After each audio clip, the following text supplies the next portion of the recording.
Sa nakalipas na mga taon, ang Pilipinas ay nakakita ng isang pagtaas ng bilang ng mga Chinese national na pumapasok sa bansa para iligal na magtrabaho. Kadalasan sa mga ito ay booming online na industriya ng pasugalan na kilala bilang POGO o Philippine Offshore Gaming Operators. Ang pag-agos ng mga Chinese national na ito ay nagtaas ng mga alalahanin tungkol sa pambansang seguridad at mataas ang potensyal para sa kriminal na aktibidad. Noong Mayo 30 taong kasalukuyan, nagsagawa ng malaking operasyon ng Bureau of Immigration o BI na nagresulta sa pagkakaaresto ng 7 Chinese national na napag-alamang ilegal na nagtatrabaho sa isang quarry site sa lalawigan ng Batangas. Ang BI na nakikipagtulungan sa mga lokal na pulis at puwersang militar ay pinuntirya ang quarry batay sa impormasyon na ang mga Chinese ay nakikibahagi sa labag sa batas na operasyon ng pagmimina sa lugar. Sa pagsalakay ng ating mga tropa, dinakip ng BI ang mga Chinese nationals. Karamihan sa kanila ay napag-alamang walang hawak na working visa, ngunit nagtatrabaho sa mga kumpanyang matatagpuan sa iba't ibang bahagi ng bansang Pilipinas. At ito ay isang paglabag sa visa terms dahil ipinagbabawal sa batas ang pagtatrabaho ng isang dayuhang tao sa bansa kung ang hawak lamang nito ay tourist visa lang. Tila hindi nakikinig itong mga Chinese national at paulit-ulit lang nila itong ginagawa sa ating bansa na tila wala silang pakialam sa batas ng Pilipinas. Binigyang diin ni Commissioner Norman Tansangco ng BI na ang paggamit ng mga pekeng kumpanya bilang visa sponsors ay nagiging karaniwang taktika na ginagamit ng mga dayuhan para iligal na magtrabaho sa Pilipinas. Nagbabala siya na ang mga nahuli sa mga naturang establishmento ay maharap sa deportation. Ang operasyon sa Batangas ay isa lamang sa mga sunod-sunod na crackdown sa mga illegal Chinese workers sa Pilipinas. Noong Abril 1, taong kasalukuyan, inaresto ng BI ang 4 na Chinese national sa Palawan na bahagi ng isang sindikato na nagbibigay ng mapanlinlang na pagkuha ng mga dokumento ng pagkakakilanlan ng Pilipinas sa mga hindi kanais-nais na dayuhan at mga biktima ng human trafficking. Ang di umano'y ringleader na si Laia Jiang ay nagkaroon ng reputasyon sa lokal na komunidad bilang fraud mafia boss. Ang mga pag-aresto na ito ay dumating sa gitna ng lumalaking alalahanin tungkol sa mga aktibidad ng mga Chinese national sa Pilipinas. Nitong Hulyo, natuklasan ng National Bureau of Investigation ang isang napakalaking pamamaraan ng pagkuha ng mga dokumento sa Pilipinas, kung saan umabot sa 1,200 na dayuhan ang pumasok sa bansa at nagnakaw ng identity ng mga Filipino. Ang mga dayuhan ay nakakuha ng birth certificate sa Pilipinas sa pamamagitan ng late birth registration sa bayan ng Santa Cruz, Davao del Sur. Naniniwala ang NBI na marami sa mga individual na ito ang sangkot sa mga operasyon ng ilegal na online gambling. Umabot pa nga sa pinakamataas na antas ng gobyerno ang issue, dahil noong Mayo, ang Department of Foreign Affairs ay nagpataw ng mas mahigpit na kontrol sa visa para sa mga Chinese, kasunod ng pagkatuklas ng mga mapanlinlang na pagbibigay ng pera ng mga Chinese national sa mga tiwaling tauhan ng immigration na humantong sa iligal na pagpasok at overstaying ng mga dayuhan sa bansa. Ang hakbang ay nakita bilang bahagi ng pagsisikap ng gobyerno na tugunan ang mga alalahanin sa pambansang seguridad ng Pilipinas. Kahapon lamang, July 18, 2024, nasa 79 na Chinese national ang nahuli ng NBI sa isinagawang raid sa isang pabrika sa San Jose del Monte, Bulacan. Ang operasyong ito na isinagawa ng ating mga autoridad ay nagtampok ng mga patuloy na alalahanin tungkol sa mga ilegal na aktibidad sa rehiyon. Sa mga naaresto, 36 na individual ang napag-alamang walang dokumento, habang 23 ang may hawak na tourist visa lamang. Hinala ng NBI, ginagamit ang pabrika bilang front para sa iba't ibang ilegal na operasyon, kabilang ang potensyal na human trafficking. Ipinahayag ng tagapagsalita ng NBI na ang operasyon ay pinasimulan batay sa kapani-paniwalang impormasyon hinggil sa mga ilegal na aktibidad na nagaganap sa loob ng pabrika. Ang mga autoridad ay nagpatuloy sa kanilang investigasyon upang matuklasan ang anumang koneksyon sa mas malalaking criminal network na tumatakbo sa Pilipinas.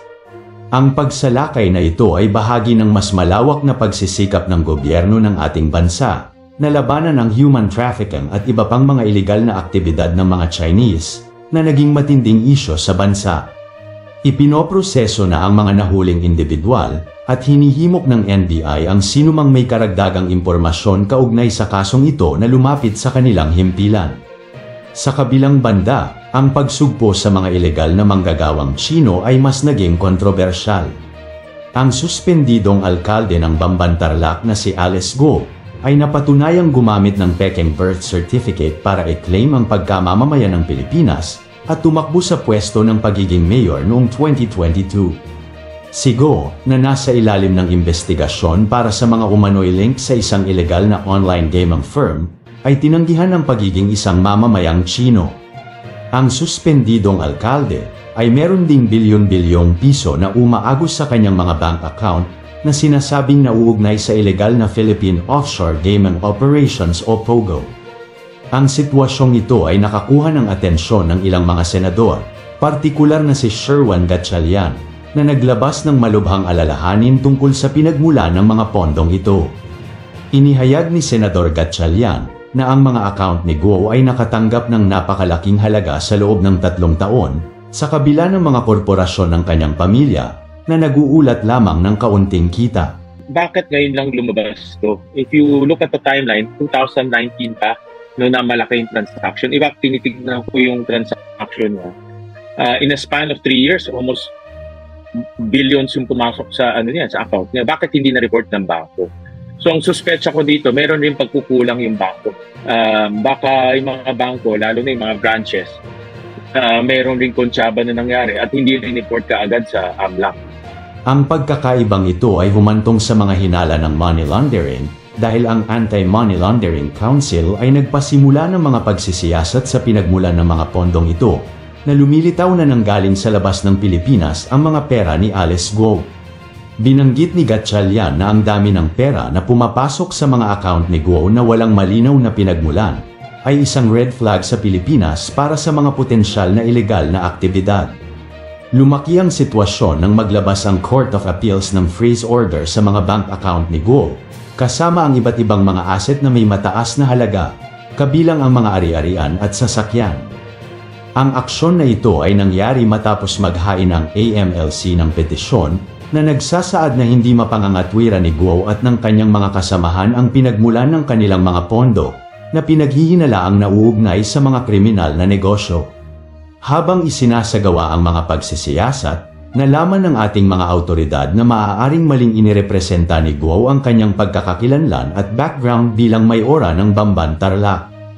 Iminungkahi ng mga senador na ang kanyang mga pahayag tungkol sa pagkakaroon ng isang Pilipinong ina ay maaaring hindi totoo, dahil ang ebidensya ay nagpapahiwatig na ang kanyang ina ay isang Chinese national. Ang paghahayag na ito ay nagbangon ng mga tanong tungkol sa pagkamamamayan ni Go at sa kanyang pagiging karapat-dapat na maglingkod bilang alkalde, pati na rin ang pagiging lehitimo ng kanyang mga pakikitungo sa negosyo.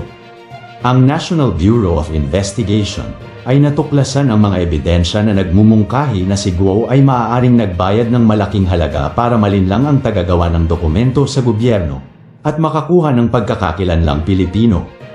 Ang mga implikasyon ng mga natuklasang ito ay maaaring maging makabuluhan na posibleng humantong sa mga illegal na epekto hindi lamang para kay Go kundi pati na rin sa sinumang opisyal ng gobyerno o institusyon na nagbigay sa kanyang pagkakilanlan. Matindi ang reaksyon ng publiko at politika sa sitwasyon ni Go. Marami ang nananawagan para sa isang masusing investigasyon sa kanyang mga pinansyal na pakikitungo at ang mas malawak na implikasyon ng mga operasyon ng POGO sa Pilipinas na iniugnay sa iba't ibang kriminal na aktibidad, kabilang ang human trafficking. Ang mga pagdinig ng Senado ay naging isang plataporma para sa pagtalakay sa mga sistematikong isyu na pumapalibot sa money laundering at ang regulasyon ng mga operasyon sa offshore gaming sa bansa. Si Alice Go, ang suspendidong alkalde ng Bamban Tarlac at ang kanyang criminal team, ay naghahanap umano ng hired killer at babayaran ng 5 milyon para patahimikin si Senator Sherwin Gatchalian at 5 milyon ulit para tudasin si Senator Risa Hontiveros. Ang mga hakbang ni Guo at ang kanyang mga teammates na criminal ay bahagi ng isang mas malawak na pamamaraan upang maalis ang mga pangunahing tauhan sa patuloy na pagsisiyasat sa mga ilegal na aktibidad ni Guo, lalo na ang kanyang pagkakasangkot sa pogo sa kanyang bayan. Ang plano ay ginawa bilang bahagi ng desperadong hakbang ni Guo at ng kanyang mga kasama na paslangin ang mga nagbubunyag ng kanyang mga mapanlinlang na gawain at ang kanyang di umano'y paggamit ng isang ninakaw na pagkakakilanlan sa Pilipinas. Ang malaking problema ngayon, kung merong Filipino o malaking sindikato na kumagat sa malaking pabuya na ibibigay ng mayura, upang tuluyan na talagang manahimik ang dalawang senador na patuloy siyang iniimbestigahan. Pero nasaan na nga ba ngayon si Alice Guo?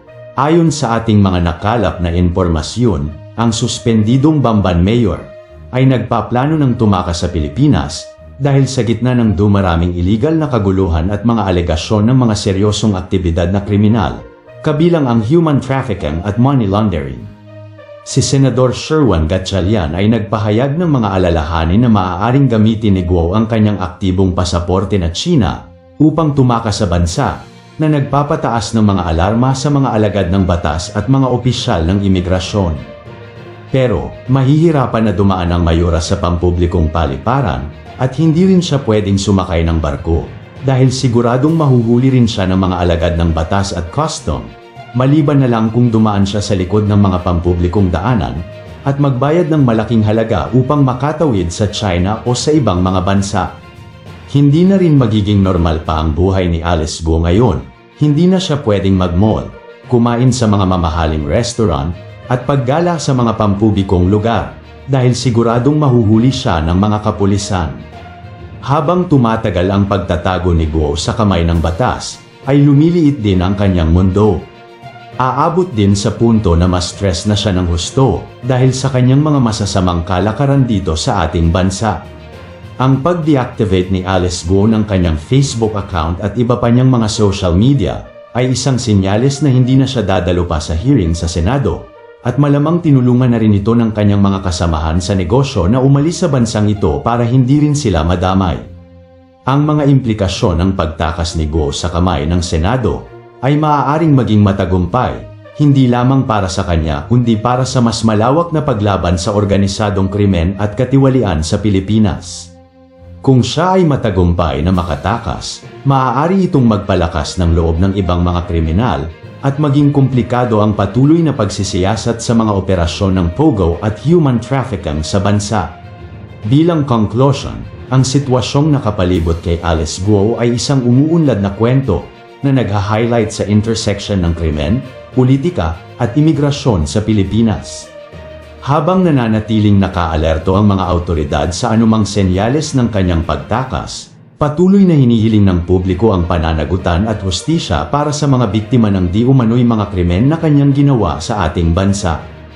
Ang mga darating na araw ay magiging mahalaga sa pagtukoy kung haharapin ni Guo ang mga legal na kahihinatnan ng kanyang mga aksyon o kung siya ay iiwasan ang hustisya sa pamamagitan ng pagtakas sa bansa. Hanggang dito na lamang po. Maraming salamat po sa inyong lahat at mabuhay po kayo.